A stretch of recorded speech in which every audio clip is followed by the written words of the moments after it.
Le ministre de la Justice, des Droits de l'Homme, garde des Sceaux Mamoudou Kassogué a procédé mardi dernier à la Maison de la Presse, la deuxième édition de la journée des échanges presse-justice. C'était en présence du directeur national des affaires juridiques et de Sceaux, Mohamed Najim. L'événement avait comme modérateur et parrain, le président du groupement patronal de la presse, le doyen El Hadj Shahana Takiou dont la sagesse a impressionné l'assistance lors des débats. Ce credo est un cadre d'échange entre les acteurs de la justice et les hommes de médias afin que ceux-ci puissent s'approprier bien des textes et des informations du rouillage de la justice. Le président de la maison, El Hadji Bandou Goudanté, dans son allocution a remercié le ministre de la Justice pour cette attention particulière pour la presse. C'est avec l'immense plaisir d'être avec vous, ce matin, à l'occasion de l'ouverture de la deuxième journée des échanges presse et justice dont le thème central porte sur l'institution d'un pôle économique et financier unique à compétence nationale. Quel impact sur la lutte contre la corruption ? A déclaré Mamoudou Kassogué, ministre de la Justice. Il a rendu un hommage aux professionnels des médias. Et il leur a exprimé toute sa gratitude pour le professionnalisme et la promptitude avec lesquels ceux-ci ont su accompagner la justice dans le cadre de la première journée d'échange presse et justice. Le succès de la première journée est, sans doute, la preuve que la justice et les médias sont dans une alliance naturelle caractérisée par la recherche d'éléments dont la bonne exploitation permet de servir les citoyens dans leur quête d'information ou de justice, a-t-il ajouté. Le département de la justice, en scellant ce partenariat dynamique entre la presse et la justice, est conscient du rôle fondamental de la presse dans l'administration et la distribution de la justice, en tant qu'instrument de conscientisation contre l'incivisme et son corollaire de comportement infractionnel, mais aussi de boussole pour l'orientation de l'action judiciaire dans certaines procédures.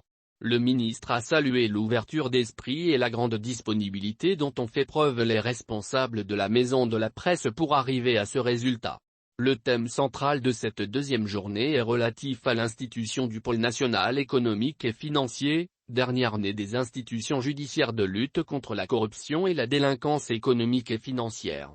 Loin de moi toute idée tendant à faire l'historique de la lutte contre la corruption dans notre pays, faite de haut et de bas, mais je voudrais dire avec force que, malgré les différentes politiques mises en œuvre en la matière, le phénomène de la corruption et de la délinquance économique et financière est demeuré un fléau qui mine notre société, a souligné le Mamoudou Kassogué. La lutte contre la corruption et la délinquance économique et financière est un combat à mener, au quotidien, certes avec discernement, mais avec fermeté et efficacité. Cette lutte ne peut produire les résultats escomptés qu'avec la participation de tous. Elle doit être menée avec la pédagogie nécessaire adossée à une communication appropriée. À cet égard, les professionnels des médias, à travers les différentes plateformes et les organes médiatiques, ont un rôle fondamental à jouer à l'atteinte de ce résultat, a expliqué le ministre Kassogué.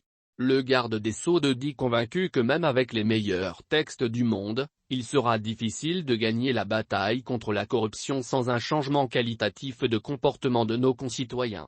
Le directeur national des affaires juridiques et de Sceaux Mohamed Najim a édifié la lanterne des journalistes sur les nouvelles réformes en vue au sein de l'appareil judiciaire. À la faveur du renforcement de cette lutte, décidé par les autorités de la transition, il a donc été créé un nouveau pôle économique et financier unique et national qui a une compétence qui est dirigée par un procureur de la République spécialisé sur les affaires de corruption et de délinquance économique et financière. Schématiquement, cette nouvelle institution remplace les trois pôles économiques et financiers de Caille, de Mopti et de Bamako, et se caractérise par élargissement de la compétence matière, la prise en charge de toute la chaîne de traitement des infractions économiques et financières, à savoir la poursuite, l'instruction et le jugement, la spécialisation de ses animateurs, et la mise en place d'une batterie de mesures conservatoires, notamment les saisies des biens appartenant aux personnes poursuivies, pour garantir l'efficacité des procédures. Cette nouvelle institution permettra la mise en œuvre d'une politique pénale plus cohérente et plus efficace en matière de lutte contre la corruption et la délinquance économique et financière, pour la simple raison qu'elle sera dirigée par un seul procureur qui donne une seule orientation avec les mêmes outils et les mêmes principes. La vision uniforme, la concentration des moyens d'action et la facilité dans le suivi des affaires. Le nouveau pôle offre plus d'avantages dans la production des données statistiques et des vies, De ce fait, un outil précieux d'aide à la décision en matière d'orientation politique. L'efficacité des actions s'en trouvera renforcée grâce à plusieurs mécanismes qui ont été prévus. Dans le cadre de traitement des affaires économiques et financières, il y a eu une grande réforme. Sur ce plan, le nouveau pôle prend en compte toute la chaîne de traitement des affaires pénales, poursuites, instructions et jugements, mais aussi, il supprime le recours aux assesseurs lorsqu'une affaire doit être jugée par la cour d'assises, ceux-ci étant remplacés par des magistrats professionnels. Ces nouvelles réformes concernent aussi des textes sur code pénal de la code de procédure, a expliqué Mohamed Najim. Il s'agit d'élargir le code pénal en introduisant les nouvelles infractions et quant à la procédure pénale corriger les insuffisances.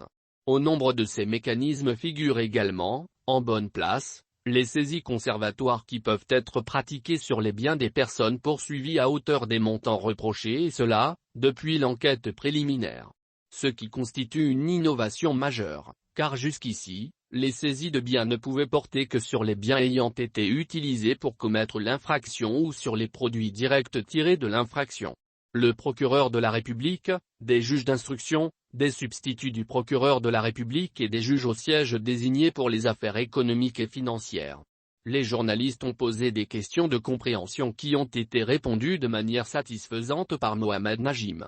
Les journalistes ont été bien édifiés et sont désormais mieux outillés pour mieux traiter les sujets de justice afin de mieux informer les concitoyens.